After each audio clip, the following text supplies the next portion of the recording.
Hola, bonito lunes, último de mes. Con este dejamos agosto, iniciamos mañana septiembre y yo feliz de estar con ustedes con un tema que me ha interesado mucho desde hace años y que he estado estudiando y revisitando, la biografía de las mujeres pintoras, justo en el momento histórico en donde aparentemente no existía esa mano femenina que tocaba los lienzos, que creaba una escultura y que en las últimas décadas se ha hecho una investigación exhaustiva en donde han surgido grandes nombres de artistas, pero también se ha estudiado las razones por las cuales los museos están plagados de figuras femeninas, muchas de ellas representando heroínas, otras villanas, alegorías con vicios y virtudes de cualquier forma, pero difícilmente en la ficha técnica en estas galerías nacionales encontramos el nombre de una mujer. Y lo importante y lo que es revelador es que en sí la mano femenina está presente en muchas de las obras que observamos. Sin embargo, hay un rasgo importante que es el anonimato debido a las condiciones sociales que vivía la mujer en aquella época. Así que haremos este recorrido histórico. Nuevamente, saludo a todos los que ya están saludando y que nos siguen semana a semana y que para mí es un placer. Por favor, cualquier duda, comentario, sugerencia, no dejen de ponerla en el chat. En el momento en que terminemos la sesión, podré dar lectura de ellas y también, en caso de que no sucediera y que lo oyeran después de la transmisión en vivo, yo constantemente reviso las anotaciones y les contesto. Muy bien, iniciamos, Sam, por favor. Vamos a hablar de una gran maestra que se llama Artemisia Gentileschi, que efectivamente ella rompe la barrera del anonimato y es de las pocas pintoras de aquella época. Vamos a abarcar un poco del el Renacimiento y el Barroco, que surgen con un nombre. Y no solo eso, sino que empieza a trabajar el tema histórico, aquellos que se sacan de la literatura. Vamos a estudiar un poquito el ambiente de las mujeres en aquel entonces. Su papel histórico, básicamente, dentro de las mujeres era casarse, tener hijos. Ellas normalmente apoyaban dentro de la vida económica, la actividad económica, en el negocio de los padres o de los esposos. Muchas de ellas, en el caso de pertenecer a una familia de pintores, sabían del oficio, ayudaban activamente en el taller. Sin embargo, había ciertas restricciones para ellas. Muy pocas podían heredar directamente el taller de sus padres. Por lo tanto, necesitaban recurrir al matrimonio, principalmente a casarse con el mejor discípulo de su padre, podría ser una buena dupla y así se hacía. Otro aspecto que les impedía desarrollar una vida activa económicamente es que el intercambio económico nunca fue bien visto dentro de la cultura occidental en aquel entonces. Aún peor en el caso de una mujer. Recibir paga por alguna actividad podía desprestigiarla fuertemente. Otro aspecto que era una restricción papal, sabemos que en el Renacimiento el culto al cuerpo, sobre todo el desnudo masculino, es realmente importante y el Papa tenía restringida esta representación de las mujeres. Se les prohibía representar la figura masculina desnuda, ¿no? Estar en contacto con los modelos, conocer la anatomía masculina estaba restringido y muy, muy mediado por la iglesia. Por lo tanto, también se les estaba privando el derecho de abordar temas históricos, ¿no? Temas del Antiguo Testamento, temas mitológicos, en donde la desnudez era, era parte importante, ¿no? De los aspectos filosóficos, simbólicos de cada una de las escenas que tendrían que representar.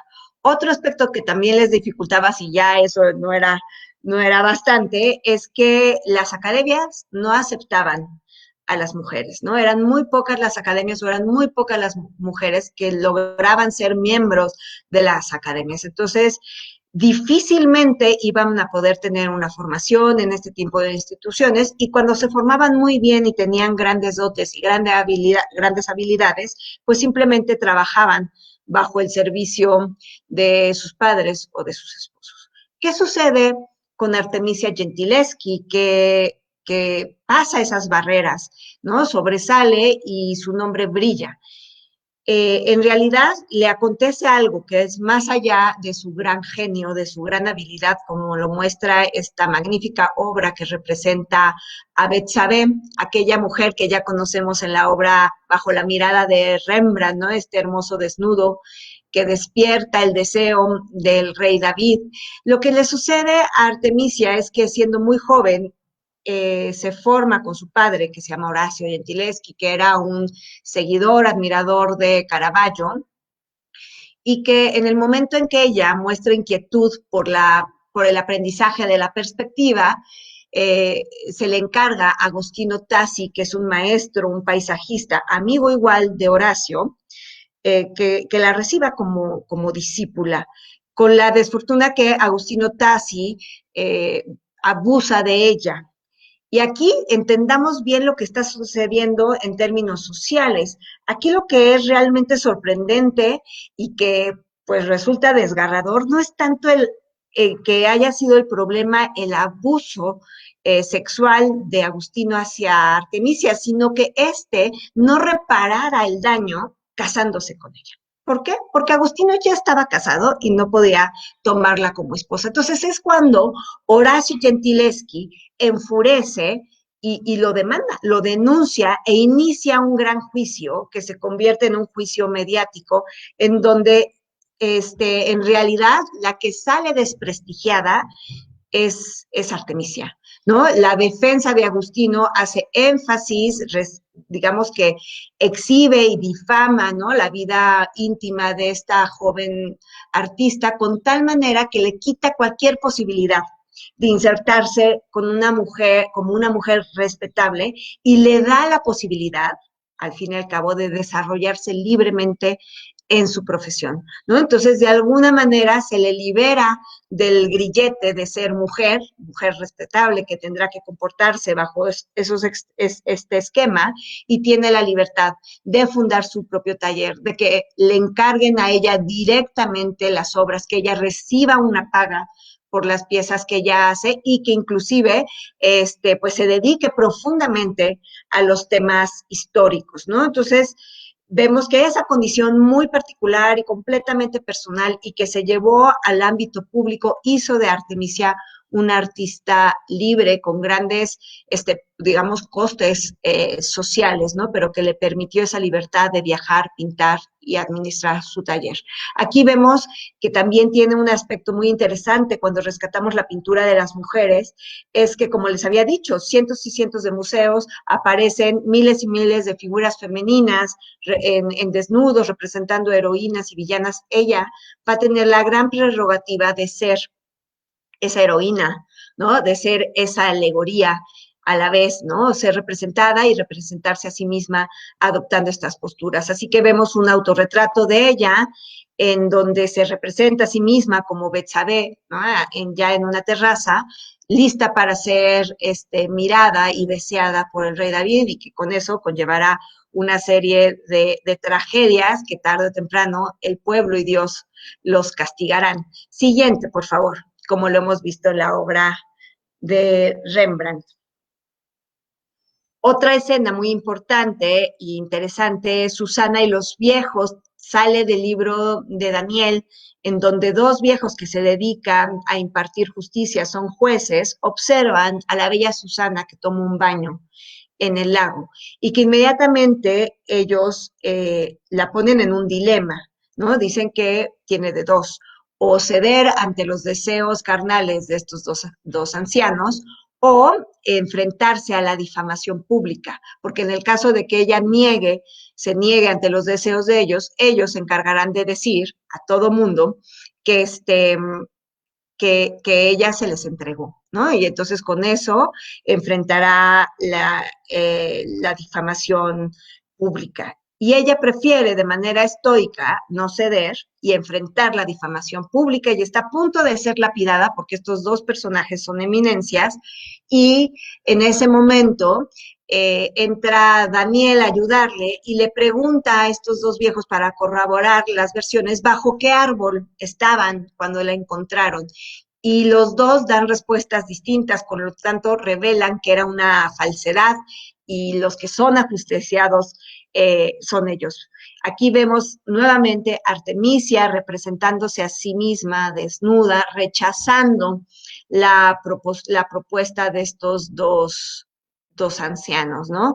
Y se le ve como esta presencia y esta gran tensión que existe entre los sexos y que quizás nosotros actualmente podríamos hacer una lectura en términos feministas, ¿no? Pero que es interesante como revelar que en realidad ella hace esta selección, pero también tenemos que entender que eran los temas que más se representaba. Siguiente, Sam, como el que vamos a ver actualmente y que ya hemos observado en nuestra sesión de las pasiones humanas, de la decapitación de Judith y Holofernes de Caravaggio. Ella, al ser hija de Horacio, seguidor de Caravaggio, se deja impresionar por la versión que Caravaggio hace y tiene la suya propia y tiene alrededor de 6, 7 versiones de esta heroína que libera a su pueblo a través de la decapitación del general que los tiene sometido. Nuevamente, ella es la heroína que porta la espada, símbolo de valor y templanza, y mucho se ha creído que Holofernes, el personaje que ocupa el lugar de Holofernes, es Agustino Tassi, que sería su agresor. Siguiente, por favor, Sam. Aquí un detalle del rostro de Artemisia, de cómo ella se viste con sus mejores galas, se ilumina artificialmente para generar este contraste de luz y sombra y brilla el azul, el azul de su vestimenta junto con algunos bordados dorados de detalle, ¿no? Que habla de que seguramente ella escogió dentro de su ropa la más elegante para representarse a sí misma. Siguiente, por favor. Otra versión para que entendamos que pese a que era muy demandada, quizá existe una búsqueda catártica, ¿no? En este tema. También hay que tener mucho cuidado en ese sentido porque los pintores normalmente no pintaban temas de manera libre, ¿no? Todos correspondían a un encargo, a un mecenas, formaban parte del mecenazgo, ¿no? Entonces se hizo famosa Artemisia con este tema que desarrollaba magistralmente. Ahora con un vestido amarillo y el rostro posiblemente sea el de Tassi, Agustino Tassi. Siguiente, por favor. Aquí vemos la fuerza. Normalmente la mujer estaba vinculada dentro de la pintura con temas como los bodegones, la representación de flores, ¿no? Aquellos que no abordarán temáticas, escenas violentas con gran fuerza expresiva, pero aquí vemos cómo ese tipo de prejuicios se van desmoronando en el momento en que analizamos la obra de Artemisia, como ya triunfante lleva la cabeza de Holofernes, Judith, portando la espada, y la joven que le ayudó a someter al captor se encuentra de espalda, utilizando este recurso del arte barroco, ¿no? Del espacio coextenso, que pareciera que el marco es meramente un accidente. Siguiente, por favor, Sam. Esta obra es realmente importante porque reafirma la voluntad artística de Artemisia. Ella hace un autorretrato representándose a sí misma como la alegoría de la pintura. Y libros como, aquí está, la iconología de Cesare Ripa, que ahorita al final, si quieren, les vuelvo a enseñar, que era una especie de diccionario de alegorías, ¿no? Y elementos iconográficos en donde él recababa toda esta tradición cultural y los artistas lo podían utilizar para representar vicios y virtudes de la manera correcta. Dentro de lo que dice César Ripa en este libro de iconología, la alegoría de la pintura tendrá que aparecer como una figura femenina en el acto de pintar con los cabellos rizados, símbolo de la imaginación, ¿no? Como el cabello ensortijado, portando un dije con una máscara que simbolizando la imitación, pero lo más importante sería una mordaza en la boca, aludiendo que la pintura es la poesía muda. Aquí vemos que los elementos de Cesare Ripa aparecen en el momento en que ella misma se representa a sí misma como pintora, trae una cadena colgando con una máscara, símbolo de la imitación, y sus cabellos sueltos y semirrizados en símbolos de la imaginación. Sin embargo, omite la mordaza en la boca. Ella no pretende quedar callada. Siguiente, por favor. Aquí vemos este detalle, ¿no? En donde observamos que inclusive el taller en donde ella lleva a cabo esta representación no se trata de un cuarto oscuro, ella montaba como especies de campañas, de tiendas de campañas al exterior para valerse también de la luz natural y seguramente se está mirando a través del espejo. Siguiente, por favor. Otro personaje que sale y que inclusive es incluido en el libro de los grandes pintores, arquitectos y escultores de Giorgio Vasari, que es este primer historiador del arte de la historia, él menciona de ella, no solo era diestra en los asuntos domésticos, que pues en ese entonces sería importante, sino en los infinitos campos del conocimiento. Era hermosa, tocaba y cantaba mejor que ninguna otra mujer en la ciudad, como dándole esta categoría, como sabiendo que tratándola como si fuese un prodigio, ¿no? Cuando una mujer demostraba un talento natural hacia las artes, hacia la poesía, hacia la pintura, se le trataba como un prodigio, ¿no? Como si no fuera parte de la naturaleza misma de su condición de mujer, ¿no? Sino que tuviera un toque divino. Pero también a Propercia de Rossi le costó mucho trabajo abrirse campo dentro de la escultura y dentro del arte y tuvo que sufrir igualmente de la difamación. Esta belleza, esta manera de mantenerse a sí mismo, de intercambiar dinero, le llevó a que en algún momento fuera acusada de ser espía y perseguida y que ella lamentablemente muere muy joven, causa víctima de la peste. Aquí vemos una escena en donde aparece a José, igual una escena bíblica, con la esposa de Putifar, que está siendo seducido por la esposa del rey. Él rechaza la proposición de esta mujer y la escena la lleva en una alcoba, si observan, es de mármol, es un relieve magnífico que imprime gran dinamismo y sensualidad como pocos maestros lo hacían en aquella época, ¿no? Dejar llevar las pasiones a través de un bloque de mármol con esta sinceridad, pues pocos tenían la sensibilidad como Propercia de Rossi. Siguiente, por favor.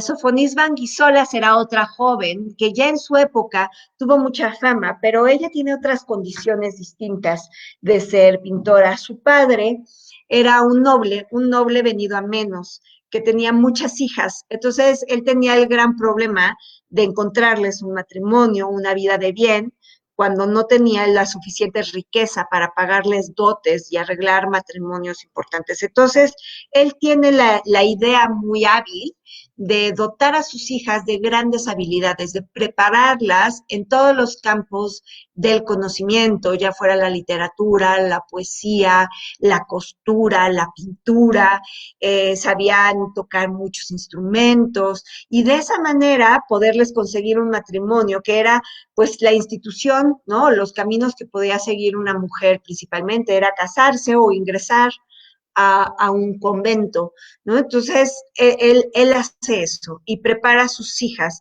y la nobleza, en lugar de una dote económica, acepta estas grandes virtudes que tienen cada una de ellas. Sin duda, Sofonis Banguisola va a ser la que va a demostrar más habilidad con la pintura. Ella casa hasta muy, muy grande, sin embargo, es invitada a formar parte de la corte española, de la corte de la reina jovencita que acababa de llegar a España, Isabel Valois, y entonces ella sirve de dama de compañía. Y inclusive, pues la gran virtud es que sabe pintar, jamás intercambia dinero por sus obras, sino que son regalos, y el rey de España regalaba retratos de Sofonisba a las otras monarquías, ¿no? Para que daba a conocer así que dentro de su corte se encontraba una joven tan talentosa. Así que observamos aquí un autorretrato jugando con la idea de la metapintura, ¿no? Está ella retratando a su maestro, Bernardino Campi, retratando a ella misma, ¿no? Entonces hace estos juegos de planos y de realidades, que es muy interesante y que es propia del arte, pues barroco, aunque si se dan cuenta, ella corresponde aún a la pintura manierista, aunque tuvo una larga y muy productiva vida, murió alrededor de los 90 años. Siguiente, por favor. Estos son pequeños medallones que ella hacía y que el rey de España regalaba, ¿no? Vemos que su rostro es muy bello, joven y se representa así y se le regalaba efectivamente como si ella fuese un prodigio. Siguiente, por favor, Sam. Aquí una escena de sus hermanas jugando ajedrez, ricamente vestidas, ¿no? Con todo este aspecto de pertenecer a la clase alta, aristocrática, pese a enfrentar difíciles condiciones económicas. Observen el virtuosismo que tiene ella al pintar, con todo el detalle minucioso de la representación de la indumentaria y también del retrato psicológico de cada uno de los personajes que aparece y el dominio del paisaje hacia el fondo. Siguiente, por favor. Su importancia se revela en el momento en que ella es digna de hacerle un retrato a Felipe II, ¿no? Entonces, con esto habla de la fuerte estima que le tenía el rey, ¿no? De la importancia que le daba el hecho de que un personaje así estuviese dentro de su corte, ¿no? Y que no perteneciera a los pintores oficiales de la corte, como será Pacheco, como será Velázquez posteriormente, ¿no? Sino que forma parte de este grupo aristocrático que vive como noble, ¿no? Y se desempeña como parte muy cercana de la familia real. Siguiente, por favor, Sam. Lavinia Fontana es otro de los nombres que surge. Ella nace hacia 1552, muere en 1614. Ella libró el obstáculo de ser considerada simplemente un prodigio y se le encomendó obra religiosa y de historia, inclusive trabajó para Felipe II. Aquí vemos que Felipe II manifiesta expresamente un gusto por el arte y también lo que es sorprendente, un claro interés por el pincel femenino, ¿no? Tanto que tiene a Sofonisba como a Lavinia Fontana. Igual aquí ella pinta temática histórica, ¿no? No son meramente retratos, bodegones, pintura de flores, sino que empieza a ahondar en el gran género de aquella época y nuevamente aparece el tema de Judith y Holofernes, ¿no? Representando, dignificando la figura femenina a través de esta heroína bíblica. Siguiente, por favor, Sam.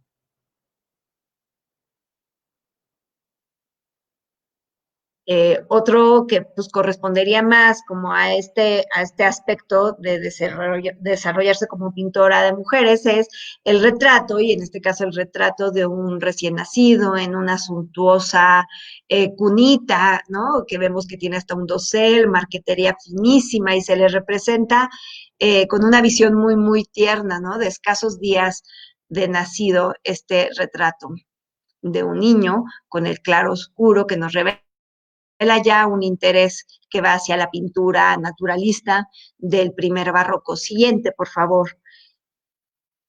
Retratos tan interesantes y fascinantes que también rescatan la historia de mujeres, como es este retrato de Antonieta González, que nace con esta condición de tener el rostro y prácticamente todo su cuerpo peludo y que despierta el interés de las cortes poderosas, en este caso de la familia Farnesio, una corte romana, patricios de la iglesia, que los invitan a ella, a su padre, a su hermano, con esta condición, a formar parte activa de la corte y que Lavinia Fontana está en contacto en algún momento con esta pequeña, la cual le hace igual un retrato muy digno y con una cartita en donde se revelan los datos biográficos del personaje para aquella mirada incrédula, ¿no? Que no dé fe de que exista una persona así. Están los datos de dónde nació, de cuántos años tiene, ¿no? Y de en qué momento le empezó a surgir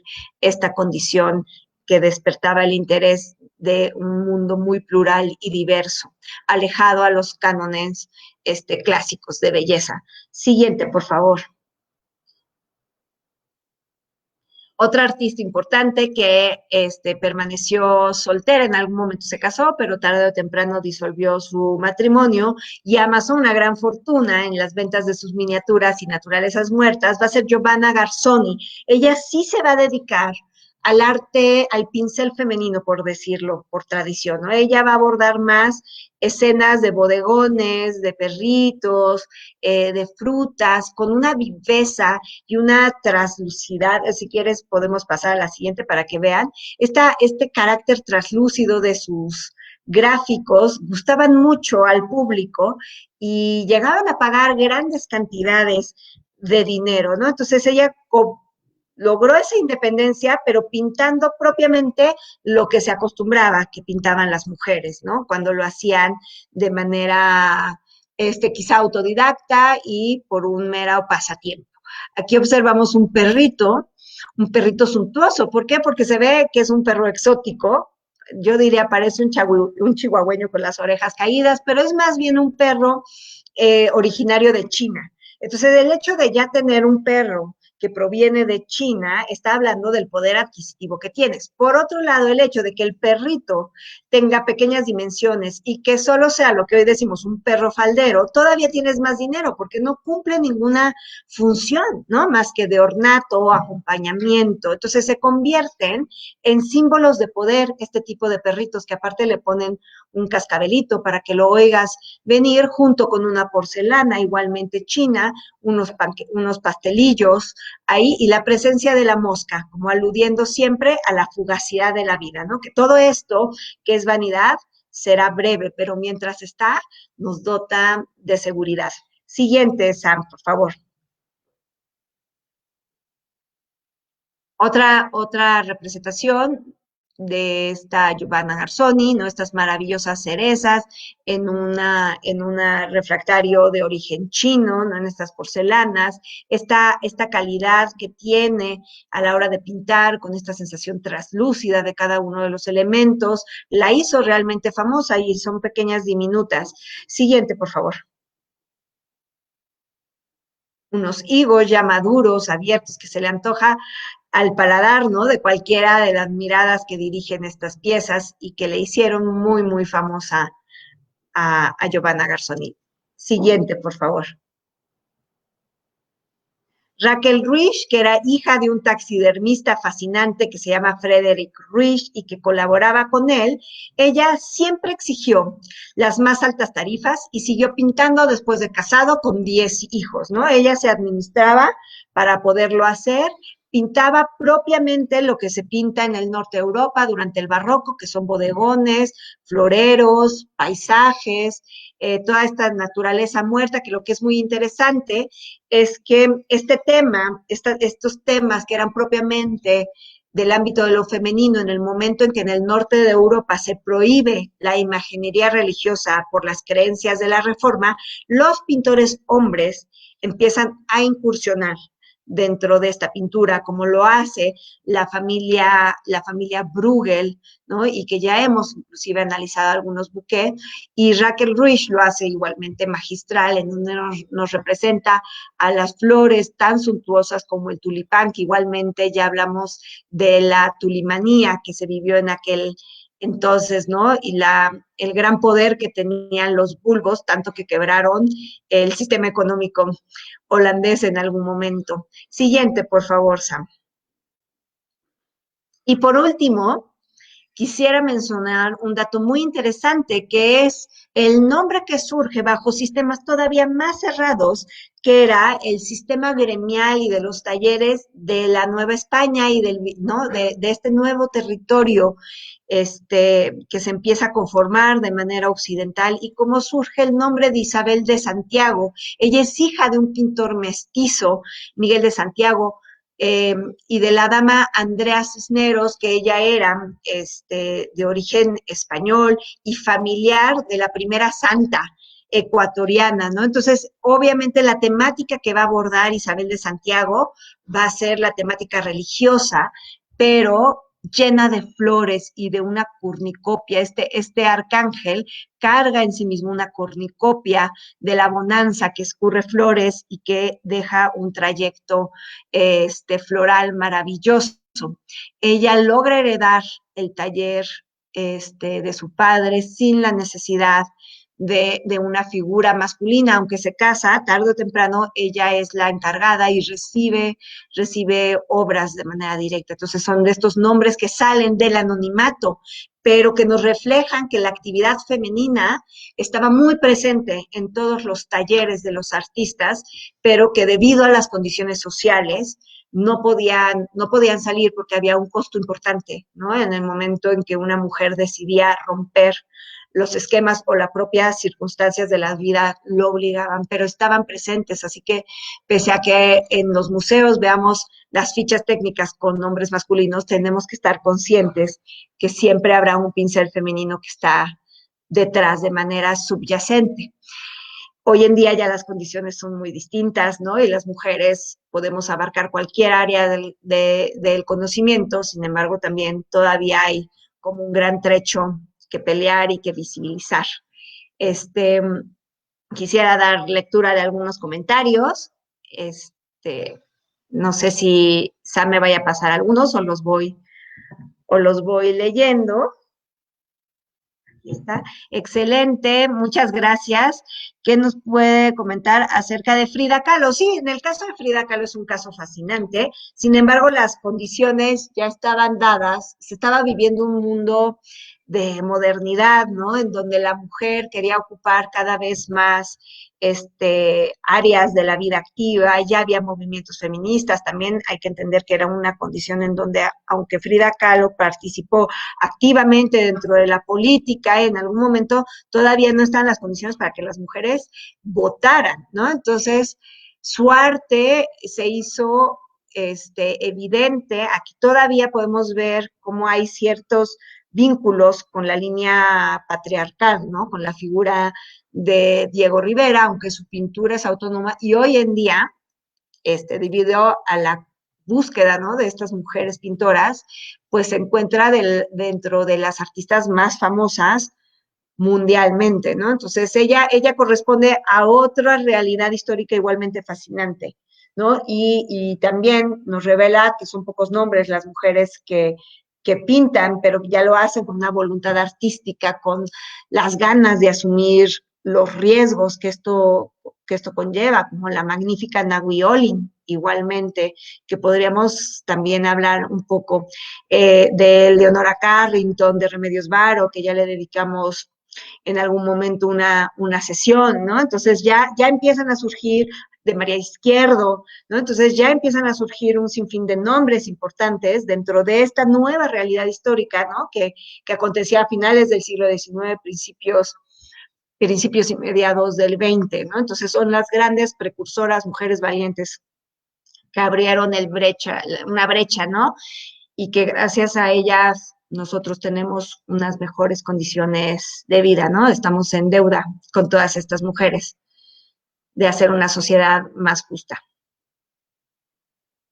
Estas mujeres lograron cosas increíbles en tiempos difíciles para ellas. ¿De qué seremos capaces las mujeres de hoy con estos ejemplos? Creo que lo estamos dando, ¿no? Creo que una mordaza en la boca ya no la aceptamos, un papel histórico definido tampoco, ¿no? Tenemos la posibilidad de construir nuestra propia vida, nuestra propia realidad, ¿no? Y hacerlo consciente y prepararnos, siempre hacer visible que la libertad, ¿no? Que nosotros tenemos la libertad de construir nuestra vida y de construirnos a nosotros mismos, a nosotras mismas como mujeres, partes activas de una sociedad dinámica como la que vivimos hoy en día.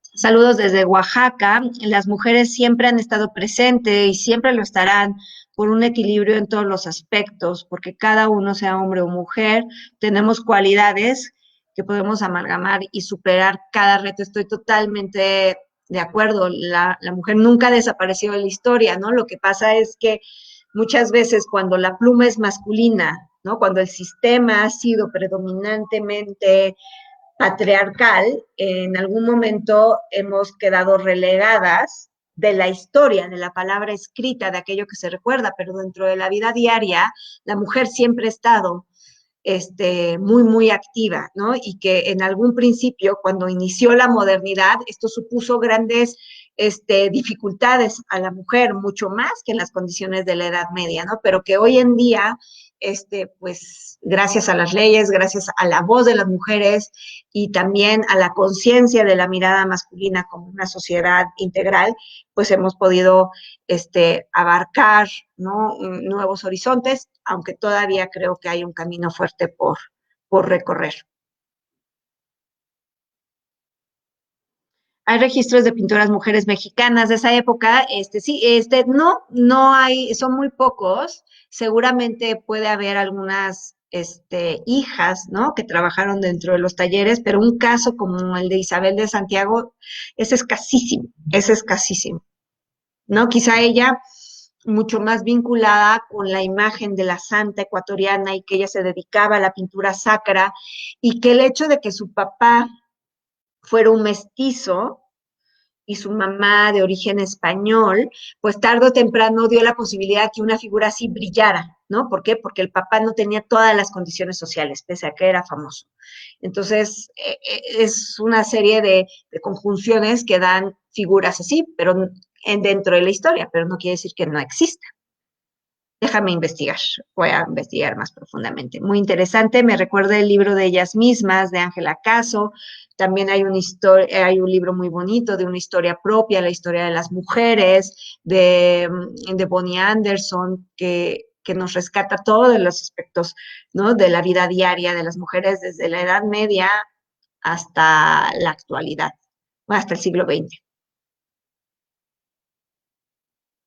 Actualmente se estará documentando la actuación de las mujeres en el arte, sin duda, y cada vez con más fuerza, ¿no? Entonces hay esta conciencia desde yo creo que desde los 60, 70 se empezaron a visibilizar el papel predominante de las mujeres en el arte.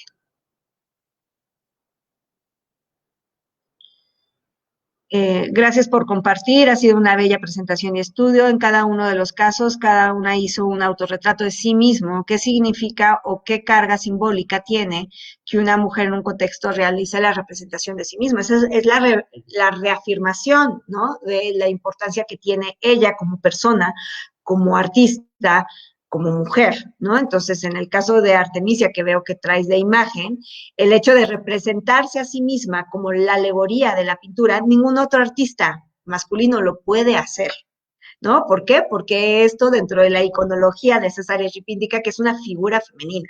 Entonces ella tiene esa doble ventaja, ¿no? En el caso de Sofonisba lo hace más para como rescatar ese lado aristocrático, ¿no? Que ella se dedica al retrato y que ella tiene la posibilidad de retratarse a sí misma y que también físicamente es una mujer bella, ¿no? Bajo esos cánones, ¿no? Se llevaba como un poquito más del corte de la idea de la niña prodigio que sabe pintar como hombre, que era la manera en que se decía y que en aquel entonces, que hoy nos suena aterrador, era un halago, ¿no? Aunque hoy en día nos resulta bastante indignante, ¿no? Que te digan, eres muy buena pintando, pintas como hombre, ¿no? Entonces, ese era en el caso de Sofonisba. Entonces, cada uno de los casos tiene una lectura o puede tener múltiples lecturas muy profundas. Saludos desde Argentina. Muchas gracias, Emanuel. Un placer. Muchas gracias por escuchar. Gracias, Norma. Excelente, dice. Muchas gracias. Todos lo hacemos juntos y muchas gracias por la participación. ¿Algún libro que nos recomienda, maestra, acerca de las mujeres y el arte y que nos pongamos a documentar más? Sí, el que les mencioné de la historia de las mujeres, una historia propia de Bonnie Anderson, es muy interesante.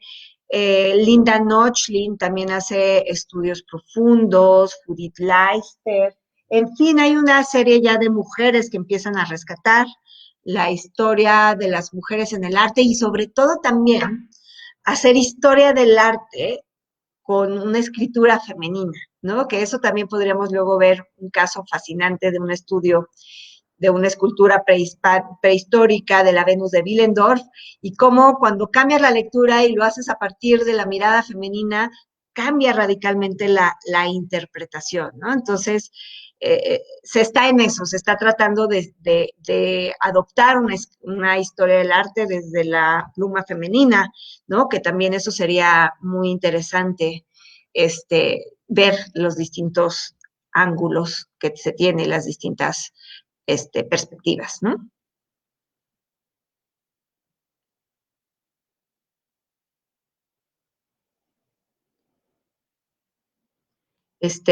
Aquí nada más hay un mensaje que dice, Frida Kahlo no era un pincel femenino. Ah, aquí está. Frida Kahlo no era un pincel femenino del que usted hablaba. Ella plasma el dolor, la cronicidad secundaria a las secuelas que tenían una fractura. Exacto, ella lo hacía como, como una especie de catarsis, con la necesidad de indagar dentro de su interior, sondear dentro de su psique, de su cuerpo doliente, ¿no? Entonces, siempre era un arte que surgía de las entrañas, ¿no? Un arte que estaba mucho más vinculado con la idea de los exvotos, como esta pintura ritual, pero también porque las condiciones artísticas, el sistema artístico de la época de Frida Kahlo cambió. Entonces el papel de la figura del artista, la obra, los mediadores, los lugares donde se expone, el valor que se le da a la obra de arte es muy distinta a la que se vivía justo en el Renacimiento y en el Barroco, ¿no? Entonces es muy bueno tu comentario, efectivamente. Saludos desde Guadalajara, me gustó bastante, soy médico, pero me encanta conocer del arte. Al fin y al cabo, el arte siempre habla de nosotros, ¿no? Rescata la naturaleza humana, nos revela el interior de una época, entonces, de alguna manera, no nos es indiferente. Muchas gracias. Aquí mencionan la línea histórica y temporal, o sea, de seguir abarcando la historia de las mujeres, ¿no? Efectivamente, entonces tenemos, yo feliz, ¿no? Tenemos este espacio disponible que nos da la Facultad de Medicina para hablar de arte, para abordar los temas que a ustedes les interesa y darle continuidad, porque sin duda, hay figuras magníficas como Camille Claudel, un sinfín de pintoras impresionistas, que dejan a través de su pincel su sensibilidad, ¿no? Y las ganas de revelarse a un sistema, ¿no? Y asumir las consecuencias. Sí, por supuesto, me encantará en algún lunes darle continuidad a, a, a este momento, ¿no? Entonces, sí, me preguntan que cuál es mi pintora favorita actual. Bueno, en este caso, mexicana, me encanta Nahui Olin, aunque ya no es actual, ella ya falleció, pero me conmueve mucho. Artistas, mujeres, hay un gran número, ¿no? No necesariamente ya el arte hoy no se restringe solamente a la pintura, a la escultura, ¿no? Entonces hay una serie de manifestaciones artísticas que me llaman profundamente la atención y que hoy en día me importa mucho como darle el valor también a las mujeres, a los hombres, ¿no? Como me encantaría hacer un mundo en donde no tengamos que hacer esa distinción, ¿no? Sin embargo, hoy en día todavía estamos en este camino en donde sí hay que definir y hay que visibilizar, ¿no? La labor femenina y rescatarla y valorarla con este rasgo, ¿no? De surgir desde la naturaleza femenina, apostándole a que en algún momento de nuestra vida no tengamos que hacer esas distinciones, ¿no? Tengamos que mencionar, se trata de una mujer que ha salido y que ha sobresalido y que ha librado un sinfín de obstáculos. Entonces no quisiera dar un solo nombre de artistas, pero lo que voy a hacer es tener en consideración eso e incluirlas de nuestras clases que estamos teniendo. Pero Naui Olena es una figura que me encanta, Leonora Carrington, Remedios Varo, también me llama mucho la atención. María Izquierdo, me gusta mucho la fuerza con la que representaba, ¿no? Y artistas contemporáneas, hay un sinfín de mujeres que admiro mucho. ¿Qué puede decir de las mujeres en el arte más allá de la plástica? Ajá, me parece que se debe ampliar una visión de la historia del arte. Eso está muy bien a otras disciplinas artísticas, como justo les dije hoy, la esfera, la escena actual rompe los soportes tradicionales, ¿no? Y empieza a experimentar con otro tipo, como podría ser tu cuerpo, ¿no? Está Marina Abramovic, que hace su trabajo artístico, su proceso artístico es a través de la corporeidad, a través de estar ella y de transformar los espacios con el cuerpo, ¿no? Efectivamente hay una gran cantidad de artistas, no solo mujeres, hombres, ¿no? Que ya no están meramente dedicados a la pintura, esto digamos que denigrar la pintura en sí misma, ¿no? Ni la escultura, ni la arquitectura, está la danza, ¿no? Está Pina Bausch, magnífica coreógrafa, sí, claro, por supuesto. Judith decapitando a Holofernes es un cuadro de Artemisia Gentileschi que me parece que refleja todo el paso en su vida y lo expresa como una mujer con firmeza sus sentimientos al contarlo, a contrarlo de otros artistas, a contrario de otros artistas hombres de esa época, pues es que es la diferencia, ¿no? El hecho de ella ser la protagonista, aquella mujer que libera a su pueblo de una condición y que lo hace, pues debido a una valentía y un acto de violencia, ¿no? Que es la muerte de Holofernes. Entonces sí cambia muchísimo la manera, inclusive de representar la de Caravaggio, si buscaran la imagen de Caravaggio y la de Artemisia, la fuerza que imprime Artemisia es singular, ¿no? Entonces sí pueden hacer de su propia visión.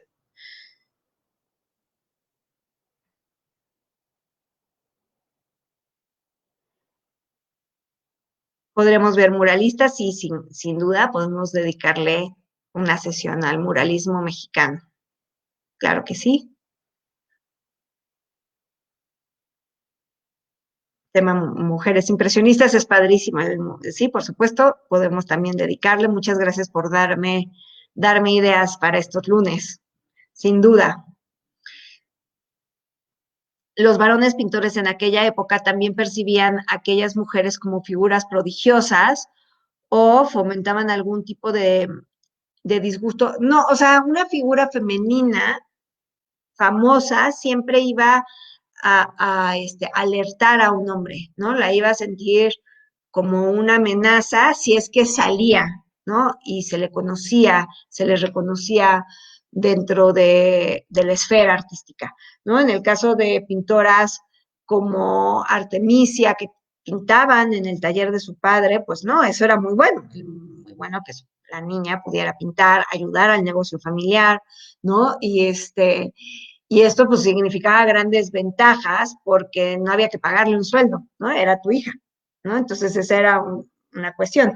Pero en el momento en que sale, pues sí, efectivamente era atacada socialmente, tanto que una de ellas fue acusada de ser espía, ¿no? En el momento en que ves una mujer libre, que no se rige, que no se guía bajo el poder patriarcal del hombre, como también vimos la historia de María Sibilia Merian, esta maravillosa estudiosa de los insectos, gran iluminista, que se tuvo que divorciar, ¿no? Tuvo que ser una mujer soltera, asumirse como una mujer soltera, vivir en una comuna para poder emprender un viaje al Surinam, para poder desarrollarse libremente dentro de esa actividad, ¿no? Entonces, dependiendo de dónde nacieras, la familia a la que pertenecieras, la respuesta que tú tenías de los hombres, ¿no? Felipe II en este caso nos está revelando que hay un claro interés por el pincel femenino, al igual que la monarquía inglesa también apoya a las mujeres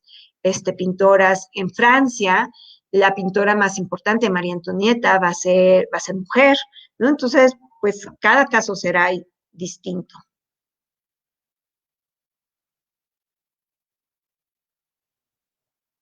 Muy bien, pues creo que con esto terminamos esta sesión. Me encantó estar con ustedes. Ya saben, me pueden escribir a mi correo, para cualquier comentario, sugerencias. Yo también he tomado lo que me han dicho y pues nos vemos el siguiente lunes. Muchas gracias por escuchar.